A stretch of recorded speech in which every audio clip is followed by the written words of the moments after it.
One man wanted to win it all. The other had everything to lose. Together, their nuclear missiles brought the world to the edge of annihilation. The island of Cuba becomes the center of the world. Fidel Castro says the Russian missiles are for defense, but for others, they are a deadly threat.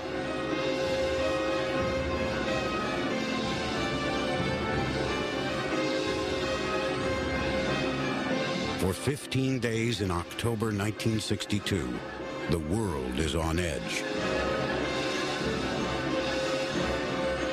Will it be a countdown to World War III?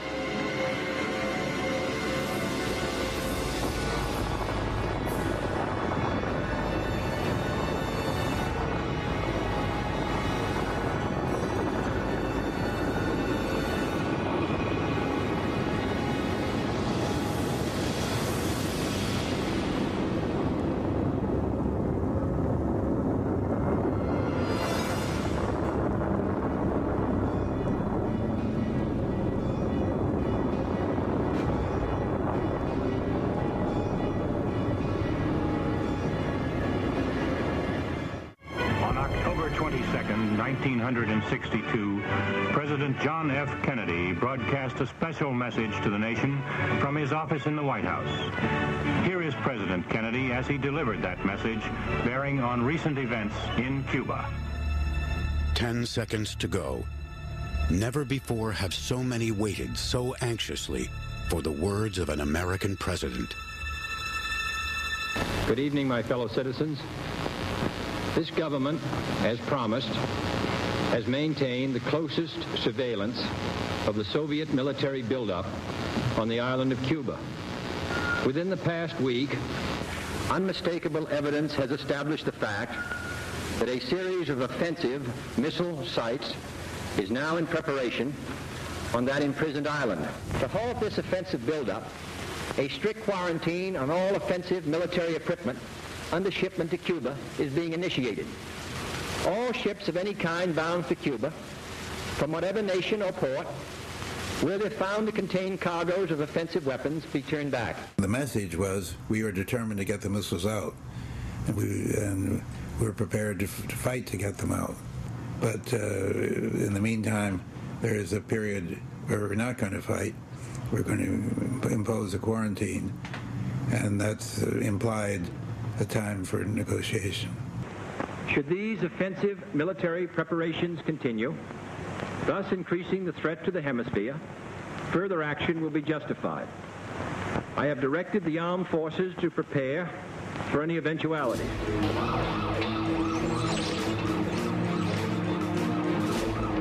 All U.S. armed forces go to defense condition DEFCON 3.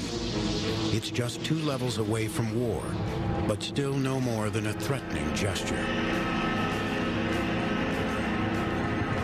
It shall be the policy of this nation to regard any nuclear missile launched from Cuba against any nation in the Western Hemisphere as an attack by the Soviet Union on the United States, requiring a full retaliatory response on the Soviet Union. Retaliation would come in the form of B-52s, the core of the American nuclear bomber fleet. There are more than 500 available, 66 of which are constantly in the air, directly threatening the Soviet Union. Our goal is not the victory of might, but the vindication of right. Not peace at the expense of freedom, but both peace and freedom here in this hemisphere, and we hope around the world. God willing, that goal will be achieved. Thank you, and good night. Did the president strike the right note with this mixture of strength and caution? He wants to keep options open, avoiding talk of an invasion.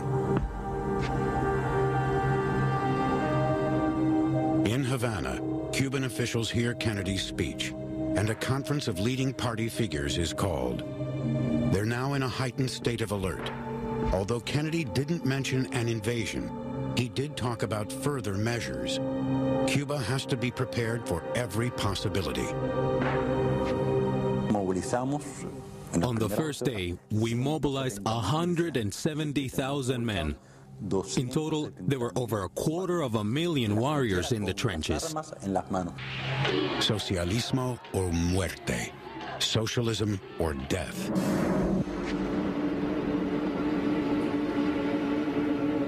Although it's thousands of miles away, Germany is very close to the conflict. It always has the potential to be a future battleground for nuclear exchange between the two superpowers. The United States informs its German allies of the situation.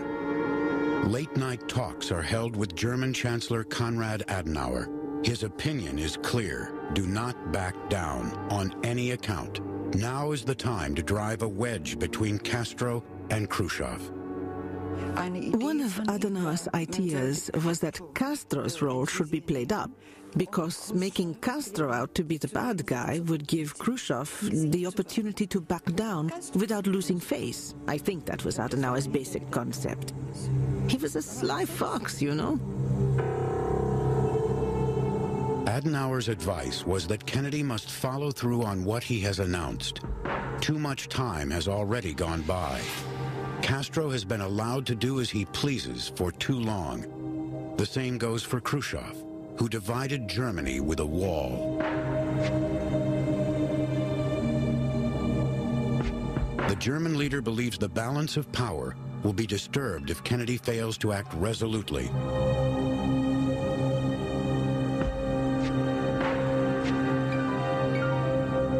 The blockade allows the Kremlin to sound the all clear, at least temporarily. Cuba is not going to be attacked, for the time being. Naturally, there was a sense of relief when Kennedy announced the blockade. Because in the language of diplomacy, that means I am prepared to negotiate. Khrushchev wants to demonstrate that there is no need to panic. The public will not see an agitated Soviet leadership heading home. The conference room becomes their dormitory. In the adjoining room, where the only bed has been prepared, Khrushchev lies down knowing his plan hasn't succeeded. But he has no intention of backing down yet. The game of poker has just begun. But is the high-stakes game worth the risk?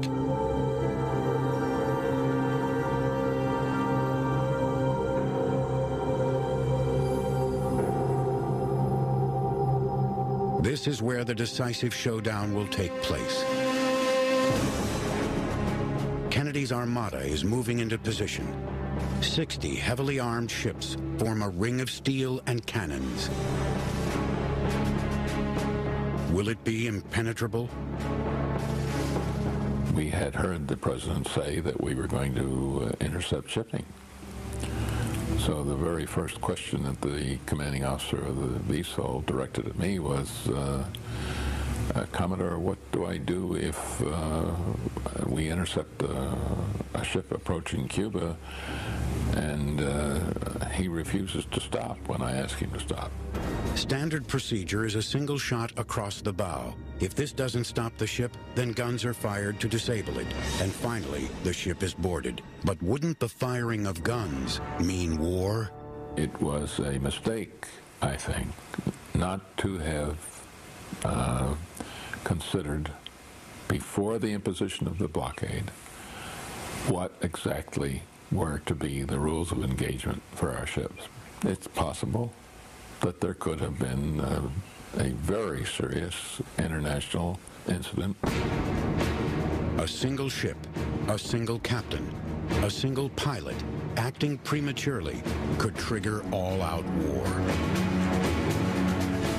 All morning, papers carry just one headline: Cuba blockaded. Hundreds of millions read it, knowing this could be the beginning of nuclear war.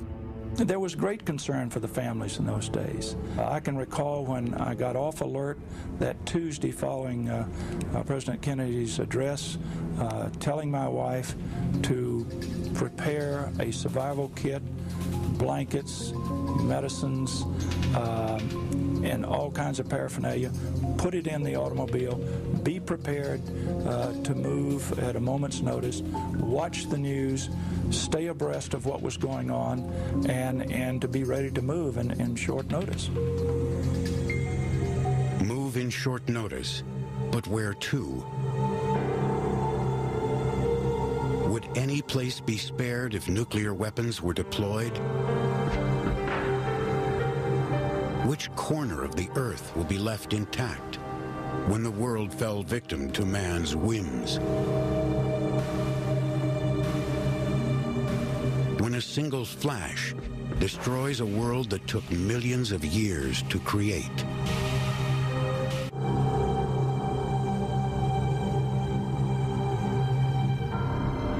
The night after the speech, President Kennedy signs papers that put the naval blockade of Cuba into effect. It is a signature into uncertainty.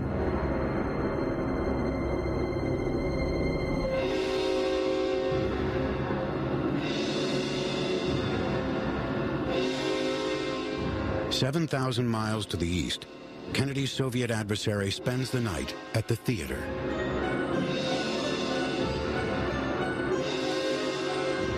Just before, Khrushchev openly condemns the blockade as an unacceptable act of piracy.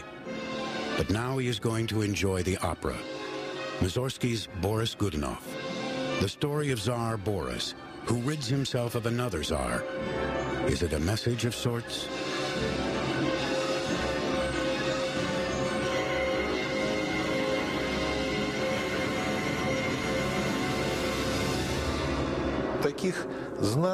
During any crisis, there are a number of signals that may appear insignificant at first, but they do have meaning.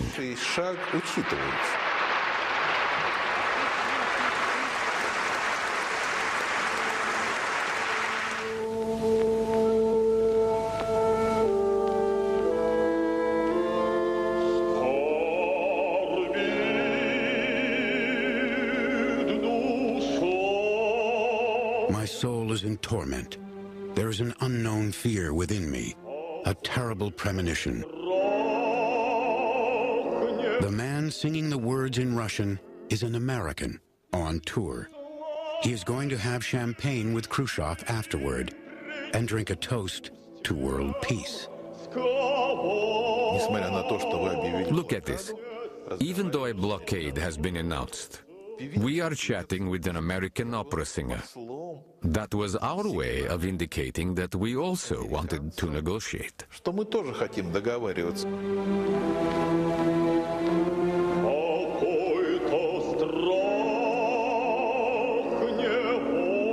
My soul is in torment. There is an unknown fear within me. A terrible premonition? The questions are asked, but Soviet vessels are sailing full steam ahead.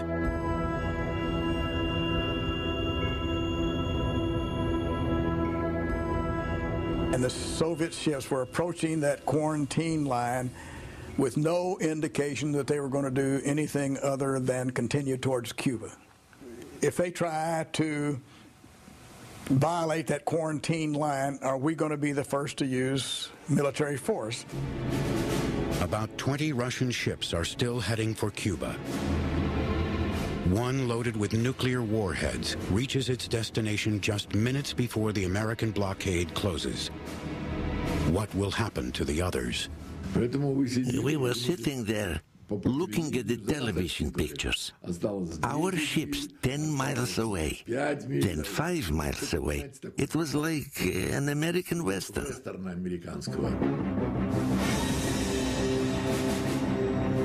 Will there be a showdown? When will the first round be fired? U.S. destroyers are told to fire only on orders from the White House. But suddenly, most Soviet freighters, the ones loaded with weapons, turn around. The remaining vessels stay on course to Cuba. Is it a sign of confusion or cool calculation? It was our way of saying, we will not send our ships across the line you have established. And Kennedy got the message. He did not even try to stop the Soviet tanker, the Bucharest, or the East German passenger ship. The East German cruise ship, Volker Freundschaft, is touring the Caribbean. One of the passengers, Willi Schaefer, is filming on board.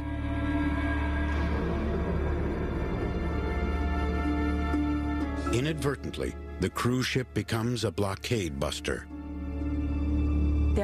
Someone said we would come under fire.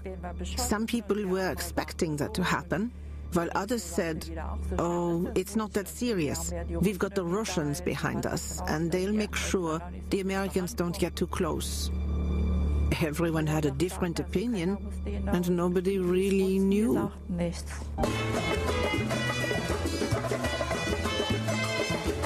The Volker Freundschaft enters Havana Harbor. A tourist's home movie shows no signs of a crisis.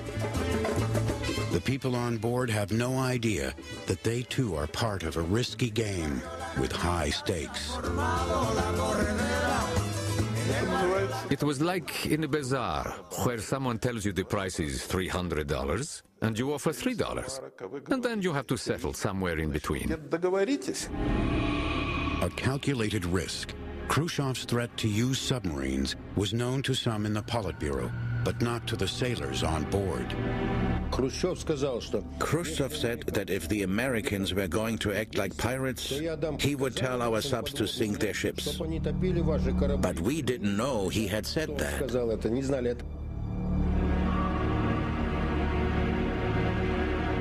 4 Soviet subs are close to the blockade line. But communication between Moscow and them is unreliable. There are no clear orders. The subs don't know they are being hunted. The night of October 25th was nearly a disaster for us. A U.S. destroyer, on orders to seize the submarine, is heading straight for Shumkov. If I had waited just a minute and a half or 2 minutes more before diving, the ship would have cut us in half. U.S. ships corner the vessel, an F-class submarine. Shumkov declares a red alert and dives.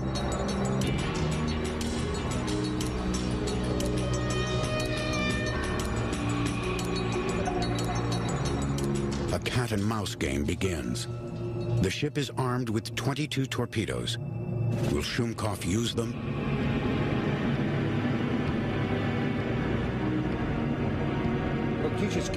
With the Americans, we were like two people fighting a duel. And you know very well that in a duel, the first person who fires is the winner. What the U.S. Navy doesn't know is that Shumkov's and 3 other subs are armed with nuclear-tipped torpedoes.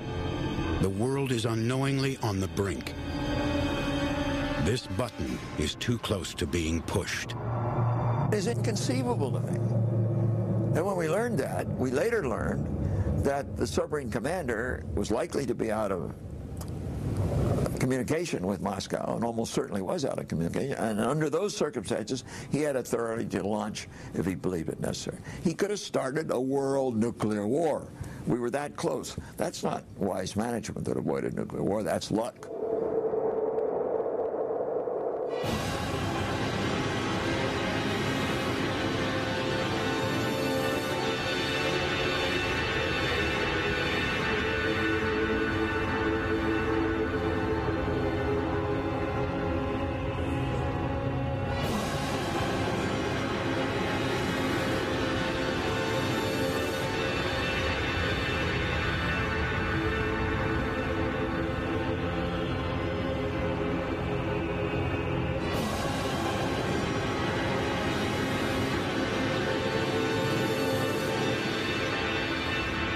Luck, a benevolent turn of destiny that spared the world. This time.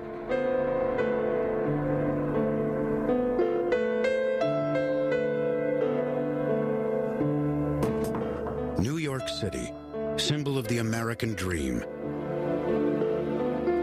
Times Square is well within reach of the missiles deployed on Cuba. It's hard to imagine that this glittering world could be wiped out in seconds. The United Nations building is a symbol of hope for peace among nations. On this day, a war of words is being waged. The U.S. ambassador to the UN, Adlai Stevenson, launches his assault.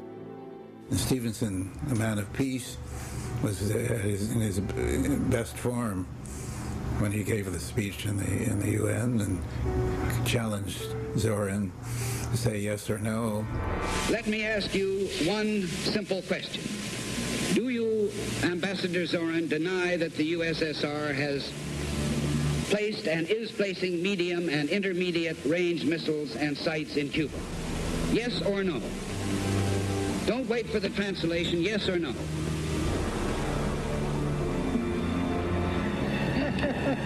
Poor old Zorin probably didn't know whether there were missiles in Cuba or not. Or is that your decision?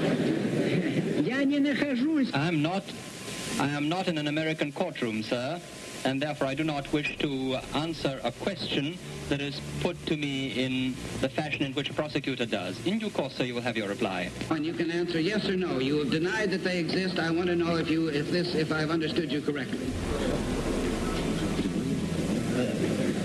I should like to say, sir, would you please continue your statement? You will have your answer in due course.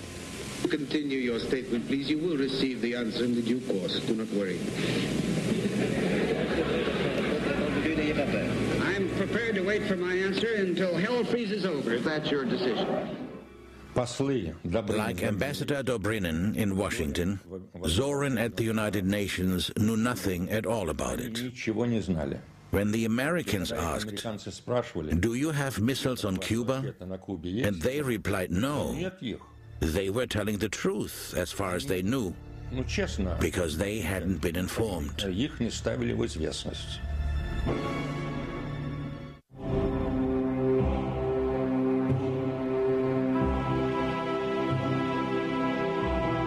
At the same time Ambassador Stevenson was speaking at the UN, the Catholic Church convenes in Rome. Bishops from all over the world debate reform in the Church. The Second Vatican Council is to mark the beginning of a new era. The Church is about to open itself to the world, to the people, to an era of peace. The Pope is familiar with the horrors of battlefields. During World War I, he tended to those injured on the battlefront. He's concerned about world peace. There was a tremendous sense of fear at the time. Of course, all the relevant people were very willing to help broker peace, if it would avoid a potential conflict, a nuclear conflict. Pope John XXIII is respected by both sides. Kennedy is a devout Catholic, while Khrushchev understands this pope, who, like himself, rose from humble beginnings. The Pope believes both men want peace. I couldn't imagine that John Kennedy wanted war. I was sure he didn't. And at the same time, I didn't think Mr. Khrushchev wanted it either. But there were so many political factors involved. Things could get out of hand.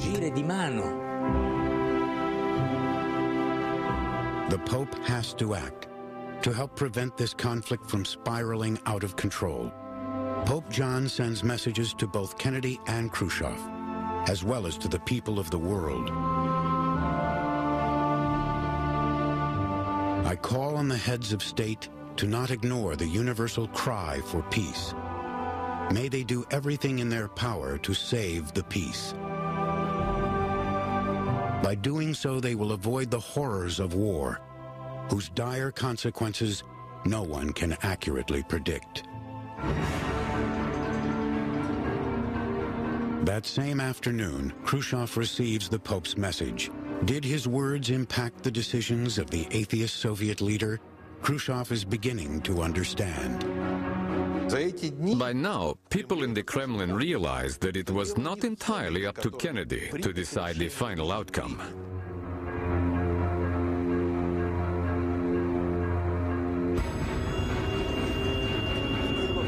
The main point was that the Americans considered these missiles such a threat that the people involved could no longer be guided. They were like an uncontrollable crowd. Something had to be done. There was only one solution. An agreement had to be reached. For the first time, Khrushchev considers withdrawing the missiles and orders a protocol to be drafted. Much has already been achieved. Cuba is at the center of worldwide interest. Now is the time to negotiate a guarantee of Cuba's security. But no one in Washington is aware of Khrushchev's wavering. The key players, as well as minor players, are struggling for a solution. At the end of the day, my bureau chief, Robert Donovan, and I went up to have a drink at the tap room of the National Press Club. I told Bob that I would need some money for expenses. The bartender, Johnny Prokop, who was a Lithuanian emigre, overheard us. And he heard me tell Bob that I would be going in on any Marine landing.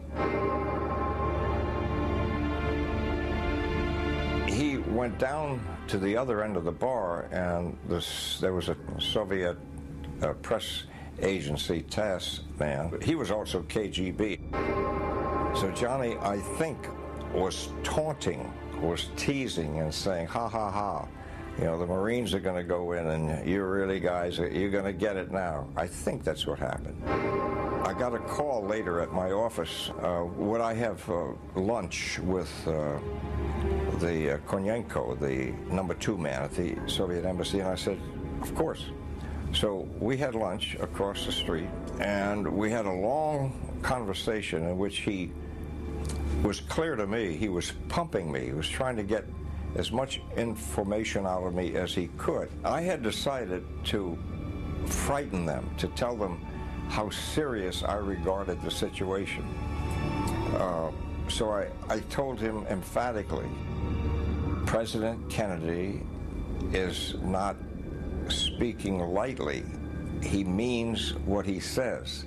If you don't get those missiles out of Cuba, you are risking an invasion, you're risking retaliatory strikes, not at Havana, but at Moscow itself, and he is not kidding.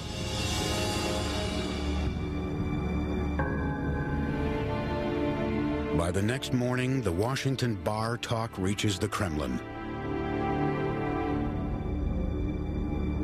We've received word that the president had given in to pressure and said, let's attack Cuba. This news came from Washington. Apparently, a correspondent named Warren Rogers had been talking in a bar, and our intelligence service heard about it. That morning, Khrushchev dictates a personal letter to Kennedy with a conciliatory tone. You and I, Mr. President, he writes, are two men pulling on a rope with a knot. If that knot gets too tight, then only the sword may be able to open it. Khrushchev's message now goes on a long journey. It is a time when communications moved slowly via telegraph. There still wasn't any direct channel of communication. Every message was sent via the International Telegram Office. Whether it was someone announcing that his niece was getting married, or Khrushchev sending a communique to Kennedy. It is not until late that evening that the urgent telegram reaches the addressee. Everyone in the White House is stunned. Yes, I think it was a cry from the heart. I think Khrushchev recognized that his gamble in putting the missiles in Cuba had now backfired. He knew that war had to be prevented. He was bitter that the United States had not backed down. So the letter was an emotional letter, but it was not without reason and eloquence in its own way.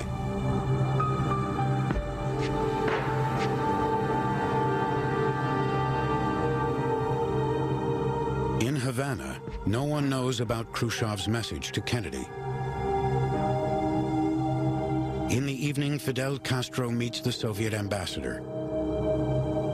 The Cuban dictator is excited. He wants his say in the crisis between the superpowers. He bets 20-1 that an invasion of Cuba is imminent.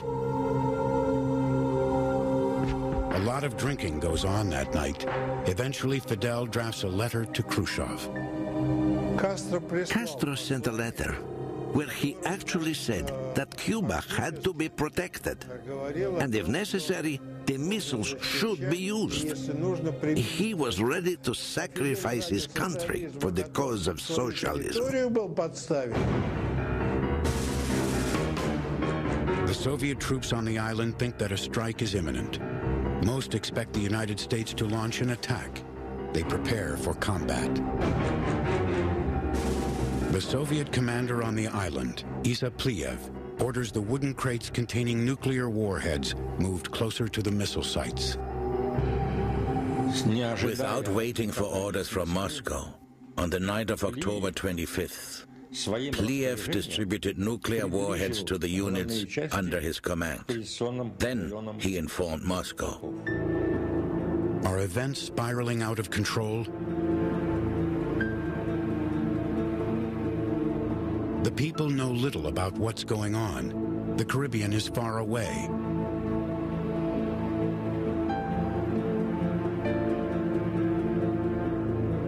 Harsh language has always been part of Soviet propaganda.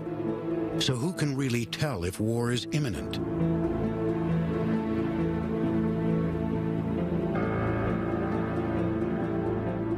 For reasons still not entirely clear, Khrushchev feels an American attack on Cuba is at hand. He writes a second letter filled with new demands.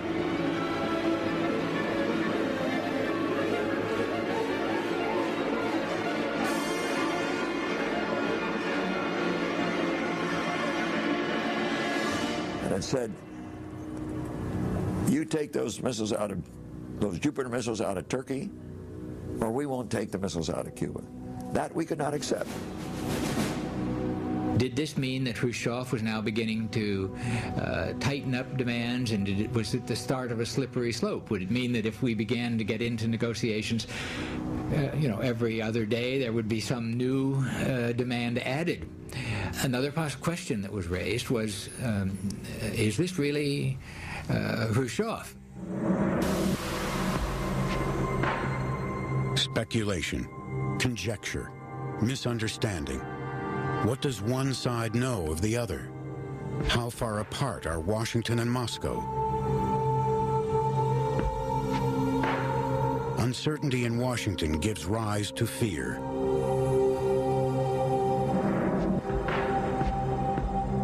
On Cuba, they demand immediate action.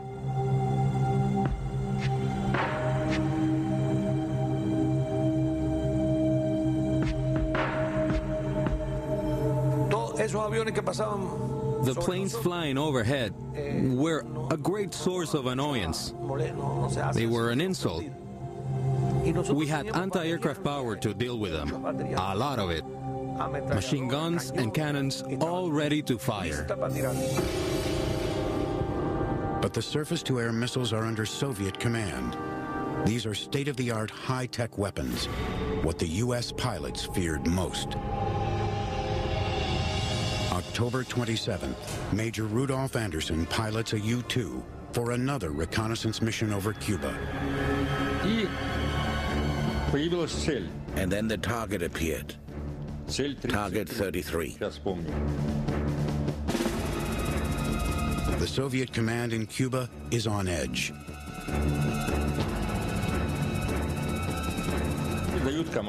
The order was received to fire. The order came from division headquarters, and the missile was fired.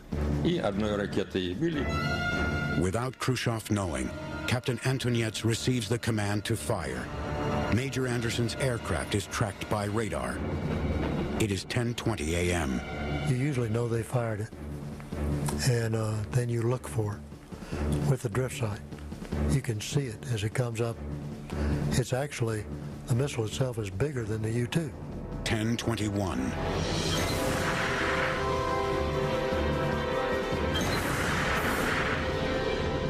In Anderson's case, shrapnel came through his canopy and broke his facepiece.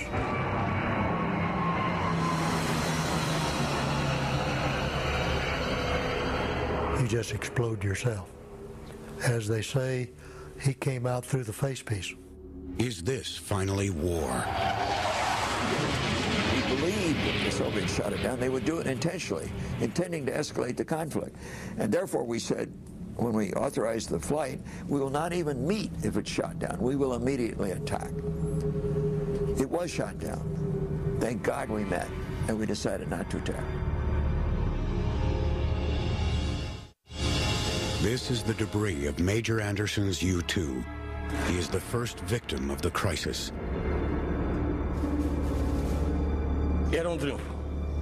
It was a triumph because we made it clear to the United States that they had no right to spy over Cuba or to violate the airspace of any country at all. The first shot, the first casualty. Now the conflict is on a knife edge. The more hardline members of EXCOM felt that the blockade had failed, that the Soviets were now threatening, that there was no diplomatic solution possible, that only unilateral military action by the United States could end the crisis in our favor.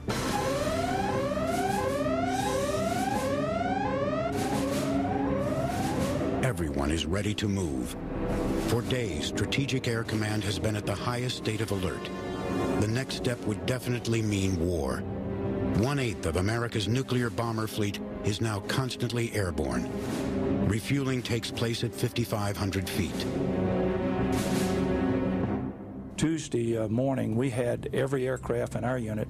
Indeed, all of the B-52 bombers in SAC by that time were generated and, as we say, cocked, like you cock a pistol, fully loaded with fuel and weapons, with crews assigned, with pre-assigned targets, and we were ready to go to war. There was a turtle by the name of Bert, and Bert the turtle was very alert. When danger threatened him, he never got hurt. He knew just what to do. He ducked and covered.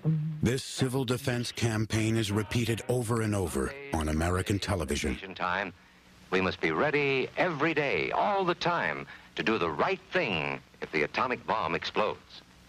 Duck and cover. This family knows what to do, just as your own family should. If you are not close to home when you hear the warning, go to the nearest safe cover. Know where you are to go, or ask an older person to help you. You know the places marked with the S sign? They're safe places to go when you hear the alarm. Here they are on their way to school on a beautiful spring day. But no matter where they go... Even though only a fraction of the population can be adequately sheltered, the advice does calm nerves. It's a bomb. Duck and cover. That night, I knelt and I prayed and I prayed. I went home and I prayed for Jesus to do something, because I just thought there was no hope. Schöneberg Town Hall, residence of Willy Brandt, the mayor of West Berlin.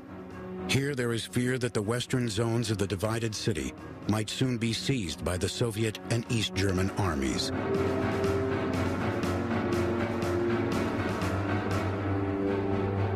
Brandt assures Kennedy of his loyalty. We may have to put on our winter clothes, he tells his allies. Together with Egon Bahr, his spokesman, Brandt draws up contingency plans and discusses the unthinkable.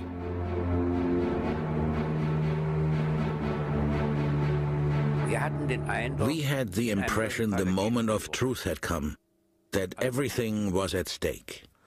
And for such a case, We had thought about calling upon the East German army to refuse to obey orders. It would have been a call via radio stations like RIAS or SFB.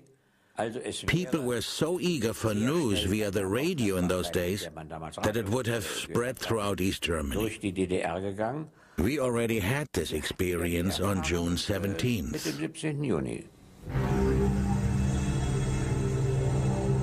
It would have been an act of despair.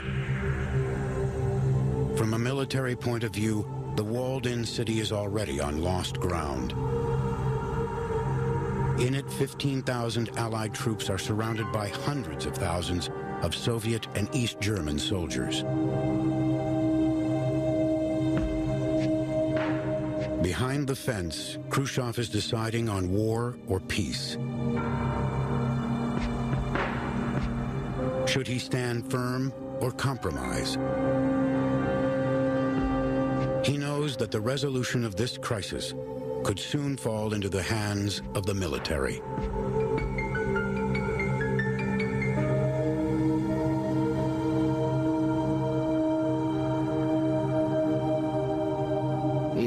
If an American plane can be shot down without authorization from the commander, then of course it made you think the armed forces might be capable of virtually anything. Firing a missile, for example. That made us incredibly nervous.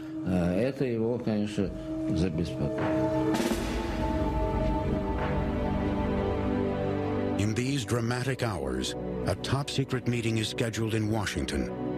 Robert Kennedy summons Soviet Ambassador Dobrynin to meet him immediately.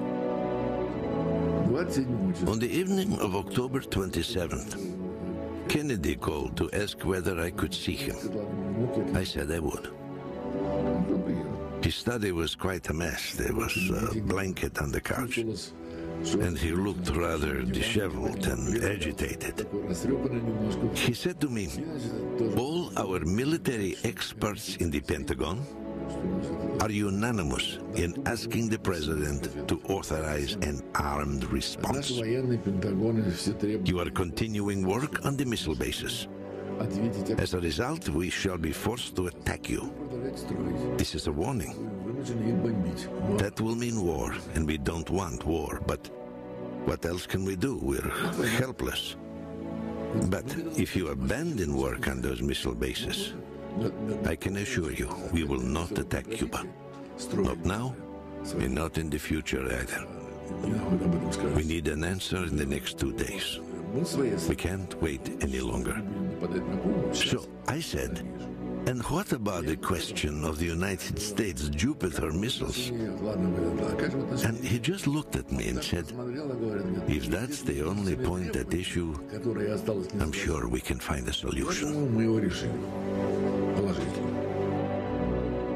The deal is made, a withdrawal of all Soviet missiles from Cuba in exchange for the withdrawal of all U.S. missiles from Turkey. There is just one condition. The deal will not be made official, so there is no loss of face. So far, nobody in Moscow knows about the meeting. The Soviet leaders now fear the worst. Khrushchev utters dramatic words. We find ourselves face to face with the danger of war, of nuclear disaster, and it is possible that all of humanity will perish. Khrushchev seizes on the drama of the moment. Everyone was sitting there, transfixed. Khrushchev was psychologically at the end of his rope. He now thought an attack on our missiles was imminent. He had to prevent that, whatever the cost. And he had to act fast. The report of the meeting with Robert Kennedy was decisive.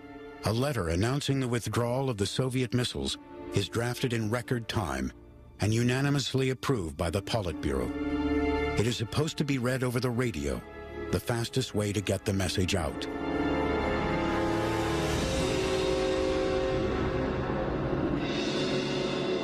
It is a race against time. At breakneck speed, the Soviet Secretary of the Central Committee, Ilyatchev, races through Moscow's streets in his official limousine. All traffic lights are switched to green.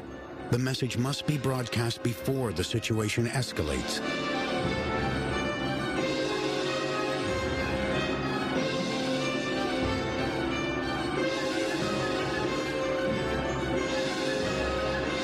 The secretary's final destination is Radio Moscow, located on the 4th floor, an agonizing distance, as it turns out. The elevator got stuck. How long was he going to be trapped inside? A minute or a day? So he finally tried to shove the pages of the document out of the elevator. The letter meant to relieve the threat of World War III finally reaches the radio studio in the hands of a messenger boy. Just a few words spoken into a microphone diffuse the biggest crisis ever. This is Radio Moscow. Premier Khrushchev has sent a message to President Kennedy today. The Soviet government has ordered the dismantling of weapons in Cuba, as well as their crating and return to the Soviet Union.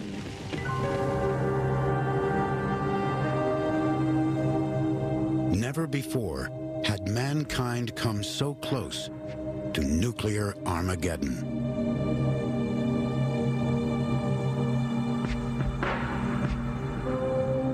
The world was the winner. The world avoided by the closest, narrowest margin the destruction of much of that world when two superpowers unleashed their nuclear weapons. The world was the winner.